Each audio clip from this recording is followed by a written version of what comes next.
Assalamualaikum warahmatullahi wabarakatuh. Salam sejahtera dan salam akhir zaman buat tuan-tuan dan puan-puan yang dirahmati Allah sekalian. Baik, hari ini kita nak menceritakan tentang seorang tokoh ataupun seorang raja yang berdaulat yang pernah memerintah negeri Kedah pada satu ketika dahulu.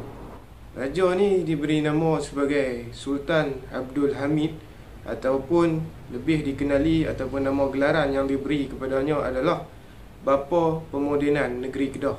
Namun sebelum tu tuan-tuan dan puan-puan, sebelum kita masuk lebih jauh ke dalam konten ataupun kupasan penceritaan hari ini, mohon kita semua untuk hadiahkan pahala Fatihah kepada almarhum Tuanku Sultan Abdul Hamid. Dan juga kita mulakan sebelum kita masuk dan kita mulakan video kita pada kali ini dengan salawat asyri. Allahumma salli ala sayyidina Muhammad wa asyri zalimin bil zalimin. Allahumma salli ala sayyidina Muhammad wa asyri zalimin bil zalimin wa akhrijna min bainihim salimin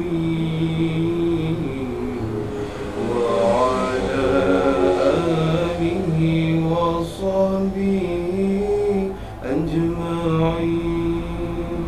Jadi Sultan Abdul Hamid ni merupakan putera ketiga kepada Sultan Ahmad Tajuddin Mukarram Shah. Jadi dia ni dilantik menjadi raja pun pada masa tu tak silap umur dia dalam 19 tahun. Sultan Abdul Hamid ni bukan raja yang boleh dikatakan yang biasa-biasa. Dia penuh dengan seorang raja yang memang berdaulat dan penuh dengan kebijaksanaannya di dalam sepanjang dia memerintah negeri Kedah. Jadi topik yang kita nak bincangkan hari ini adalah salah satu dia. Kita akan cuba ceritakan sedikit sebanyak mengenai Sultan Abdul Hamid ataupun tokoh raja yang berdaulat ni, dan juga mengenai karomah yang dipunyai oleh baginda. Topik yang kita nak bincang tentang ni mungkin pernah viral satu ketika dahulu di kawasan Kedah ni, iaitu kebanyakan kedai runcit maupun kedai makan pasti akan ada tergantung gambar Sultan Abdul Hamid, dan tujuan dia untuk dijadikan sebagai pelaris. Jadi kenapa gambar itu dijadikan sebagai pelaris? Jadi hari ini kita cuba nak kupaskan apa punca kebanyakan kedai menggantung gambar Sultan Abdul Hamid. Baik, seperti yang diperkatakan, sepanjang pemerintahan Sultan Abdul Hamid ni lah banyak sumbangan yang telah baginda lakukan, terutamanya dalam bidang pendidikan di negeri Kedah, dalam bidang perekonomian di negeri Kedah. Jadi Sultan Abdul Hamid ni merupakan seorang raja yang bertanggungjawab menggalakkan rakyat negeri Kedah kepada masa itu menanam padi. Jadi pada masa itu kira idea untuk menanam padi ini datang daripada baginda Sultan Abdul Hamid, dan juga dia juga memerintahkan setiap kawasan di kawasan negeri Kedah ni dibuka sekolah ataupun tempat-tempat pembelajaran untuk orang-orang Kedah dan juga rakyat negeri Kedah lah. Sebab pada masa itu belum banyak sekolah-sekolah yang ada di negeri Kedah ni. Sultan Abdul Hamid ni juga merupakan seorang yang tekun belajar dalam untuk memperbaiki sistem pemerintahan yang diperintah oleh dia. Dia juga sering seperti dia akan ke serata negeri ataupun negara untuk belajar cara pemerintahan di negara ataupun di negeri lain. Sampai ke Jepun dia pernah disampaikan. Sultan Abdul Hamid ni dia mampu mengeratkan hubungan diplomasi dia dengan Raja Siam pada masa tu. Jadi pada masa tu Siam dan Kedah ni masih lagi ada hubung kait lah.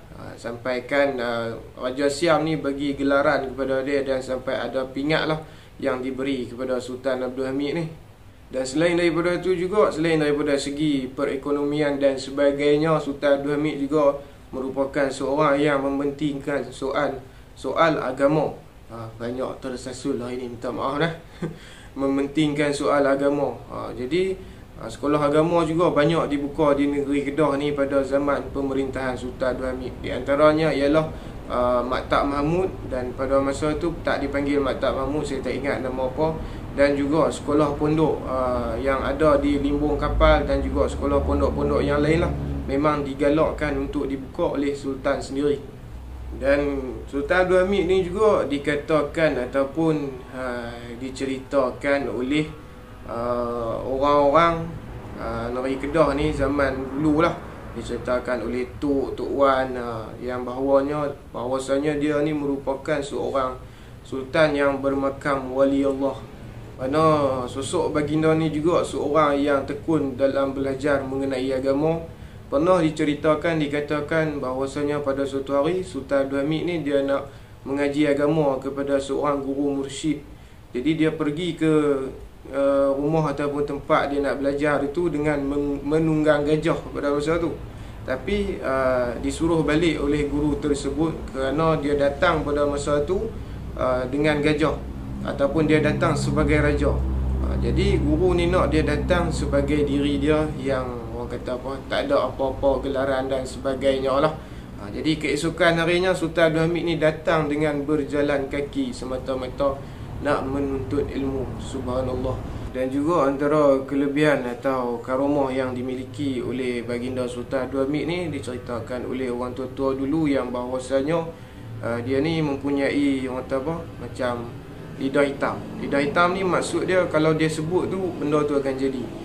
Jadi pernah diceritakan satu ketika sebuah titi yang dibina oleh British ada lagi sampai ke hari ini di dalam Pekan Al-Ustaz, yang British ni dengan takabur dan bongkoknya yang mengatakan titi tu benar-benar kukuh. Jadi bila Sultan Abdul Hamid ni diletakkan sebelah kaki saja di atas titi tersebut, sebelah kaki saja, maka runtuh semua titi tu. Jadi semua ni berlaku dengan izin Allah juga ya tuan-tuan. Jadi itu merupakan kelebihan yang dikurniakan oleh Allah kepada baginda Sultan Abdul Hamid ni. Jadi cerita bab titi runtuh ni memang famous lah kalau dalam kalangan rakyat negeri Kedah ni. Dan berkenaan gambar-gambar baginda yang digantung di dalam kedai bertujuan untuk dijadikan pelaris, sama ada daripada kedai Cina, India, sama ada Melayu, pasti akan pernah ada menggantung gambar baginda Sultan Abdul Hamid, kerana diceritakan pada satu ketika dahulu pada zaman pemerintahan baginda pernah pergi ke satu kedai Cina, dan selepas dia balik daripada kedai Cina tu tak henti-henti orang masuk ke kedai Cina tersebut. Jadi bagi bangsa orang India maupun Cina, dikatakan gambar Sultan Abdul Hamid ni membawa orang lah. Jadi bagi kita orang yang beragama Islam ni, mungkin sekadar kita ambil sebagai asbab dan tumpang berkah orang yang alim macam dia, tak ada masalah lah kalau kita menyimpan gambar sekadar untuk menumpang berkat dia lah. Jadi lebih kurang macam tu lah. Nak terang lebih-lebih lagi kita pun tak berapa hati. Dan juga dikatakan dekat, kalau anda perasan dekat mahkota Sultan Abdul Hamid ni, dia ada macam bulu daripada sini menuju ke atas tu. Bulu tersebut dikatakan merupakan bulu burung cendrawasih. Jadi burung cendrawasih ni tuan-tuan bukan burung yang kita mudah untuk dapatkan dia. Dia merupakan seekor burung kayangan yang kalau dikatakan dia ni kalau dia jejak bumi, burung ni akan mati. Jadi kalau dia turun pun lebih kuat dia akan hinggap di atas dahan-dahan pokok saja. Jadi mungkin ini adalah salah satu kelebihan yang Allah kurniakan kepada baginda. Dengan dekat mahkota dia tu memang dikatakan bulu burung cendrawasih, dan khasiat burung cendrawasih ni ialah sebagai salah satunya ialah pelaris ataupun penarik lah, lebih kurang begitulah. Jadi kalau anda terjumpa dekat Facebook atau sebagainya yang jual burung cendrawasih yang katanya tu sampai kadang-kadang 3 ke 4 ekor, anda selidiklah dahulu, sebab burung ni bukan mudah nak dapat, benda susah. Jadi kalau sampai sekali nak jual sampai ada 2-3 ekor, sampai siap ada stok lagi, kena fikir banyak kali jugalah. Jadi mungkin setakat tu saja dulu penceritaan kita mengenai raja yang berdaulat di negeri Kedah ni pada satu ketika dahulu. Jadi sebab saya tertarik nak buat konten mengenai Sultan Abdul Hamid ni, sebab ada terbaca komen yang bertanyakan kenapa banyak gambar-gambar, ada gambar-gambar seorang raja ni yang banyak digantung di kedai-kedai.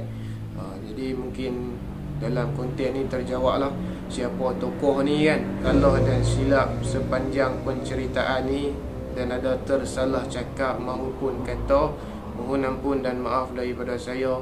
Konten ni sekadar untuk perkongsian semata-mata, tidak lebih daripada tu.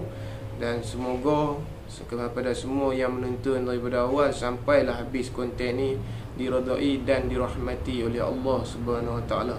Terima kasih kepada semua yang sudi menonton daripada awal sampailah habis. InsyaAllah kita jumpa lagi andai masih ada umur yang panjang, masa yang lapang.